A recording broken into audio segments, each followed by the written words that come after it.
Muchas gracias por continuar con nosotros en la señal de Multimedios Televisión. Son las 3 de la tarde con 7 minutos, la temperatura en la comarca lagunera de 31 grados centígrados y como lo anunciábamos en los servicios informativos de Telediario, hoy me da mucho gusto recibir en este espacio al senador José Guillermo Anaya Llamas. Memo, ¿cómo estás? Buenas tardes. Ángel, encantado de estar de nuevo aquí contigo. Pues una actividad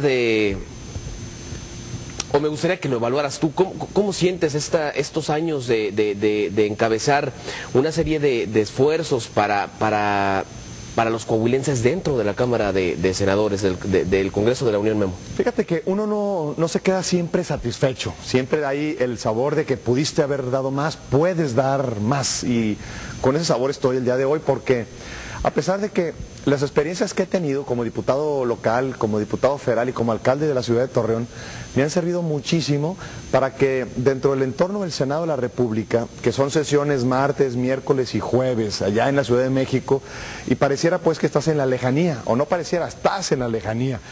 Y yo he tratado pues de estar con mayor contacto con la gente, de estar visitando las diferentes regiones, tener contacto con organismos empresariales, con los campesinos, en fin, y poder escuchar lo que está pasando para poder plantear cosas y resolver, porque yo he iniciado he presentado más de 10 iniciativas, unas de ellas en materia de seguridad, en materia de empleo, cuestiones que me han solicitado incluso en estas diferentes reuniones y también puntos de acuerdo.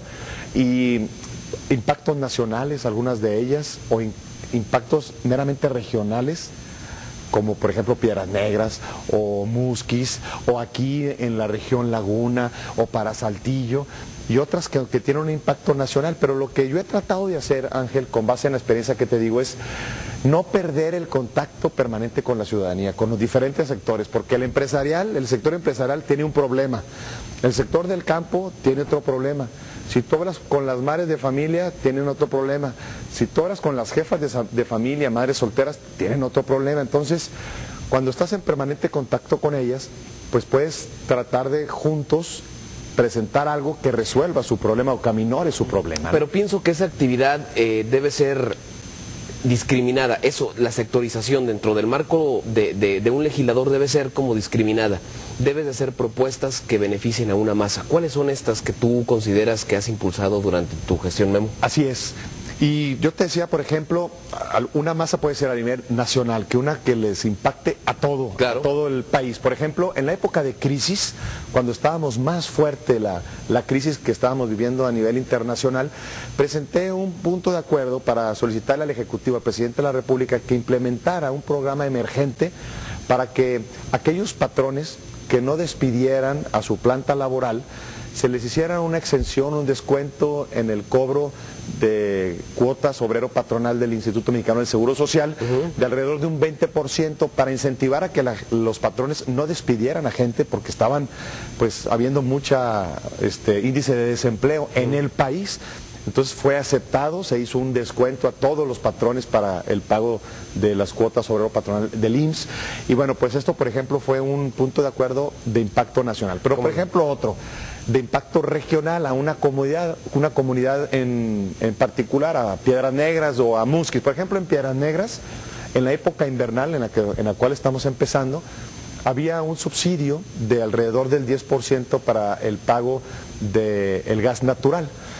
Porque el gas natural en la zona fronteriza de nuestro estado, en Piedras Negras, hay una cotización que se hace conforme a California y a Texas. Y bueno, pues está muy diferente la vida que tienen los de Piedras Negras o los de Acuña que con los de los vecinos de Texas y de California. Entonces yo presenté un punto de acuerdo igual para que el subsidio no se acabara, para que siguiera este subsidio y pudieran las familias pues tener un impacto menor en la época invernal. O por ejemplo aquí en la ciudad de Torreón yo estuve con los amigos del Hospital Universitario, donde hacen un gran esfuerzo, y también esto lo tuve como experiencia porque una de las grandes demandas que teníamos en la presidencia municipal pues era que había mucha gente sin recursos y tenía que atenderse en el Hospital Universitario, y el Hospital Universitario también tenía falta de recursos para poderlas atender. Hicimos en aquel entonces como alcalde unos convenios que daban como consecuencia que atendiéramos a miles de familias ahí. Platicando con ellos, con el director y con los directivos del Hospital Universitario de Torreón, pues nos solicitaron más recursos. Entonces yo empecé a gestionar recursos para el Hospital Universitario de la ciudad de Torreón. O en Musquis, por ejemplo. Recuerdo que cuando yo fui diputado local en el 97 al 99 aquí en Coahuila, durante los 3 años consecutivos solicité que cambiara la tarifa eléctrica de 1B a 1C, porque era más económica la 1C. Y las tarifas eléctricas se tasan conforme a tu promedio anual de temperatura. Ya. Entonces aquí teníamos un promedio anual, imagínate, de 28 grados centígrados, cuando durante 3 años estuve insistiendo al gobierno federal de que cambiara esa tarifa. En aquel entonces estaba como presidente de la República Ernesto Zedillo. Ya cuando yo fui diputado federal por 4º año consecutivo, solicité que cambiara la tarifa aquí en la región Laguna, tanto de Coahuila como de Durango, que es la misma. Y entonces logramos en el 2002, Ángel, que cambiara la tarifa aquí en la Laguna de 1B a 1C. Bueno, en Musquis, ahora hace unos meses, hice esa misma gestión para que cambiara la tarifa de 1B a 1C en Musquis, Coahuila, y lo acabamos de lograr. Entonces es un impacto pues regional, ¿no? Memo, en la agenda nacional acaba de ocurrir un evento que se antoja debatible, que es la asignación de recursos a los estados pues en este presupuesto de egresos 2011. ¿Qué trabajo hizo Guillermo Anaya Llamas en este debate al interior del Congreso de la Unión? Mira, yo ya fui diputado federal. Las largas noches de discusión del presupuesto nos daban anteriormente hasta el 31 de diciembre en la madrugada, o el día 1 de enero en la madrugada, era cuando se aprobaba el presupuesto. Después modificamos la Constitución para que el presupuesto se aprobara el 15 de noviembre como fecha límite, porque eran unas discusiones muy largas y poco productivas. Luego ya se cambió la fecha, pero el facultado para aprobar el presupuesto tiene la exclusividad la Cámara de Diputados. La Cámara de Senadores solo aprueba el presupuesto de ingresos o la ley de ingresos. Luego entonces nosotros podemos gestionar mayores recursos como los que te acabo de comentar. Para el Hospital Universitario de Torreón, o para el Hospital El Iste de Piedras Negras, en fin, muchas gestiones estuvimos haciendo para que Coahuila tuviera más recursos federales. Fíjate, en el 2005, cuando llega el gobernador Humberto Moreira a la gubernatura, se recibía un presupuesto anual de alrededor de 20,000 millones de pesos para todo Coahuila. Y de esos 20,000 millones de pesos, el 92% son de la federación. Hoy en día recibe el gobierno del estado un presupuesto de alrededor de 30,000 millones de pesos.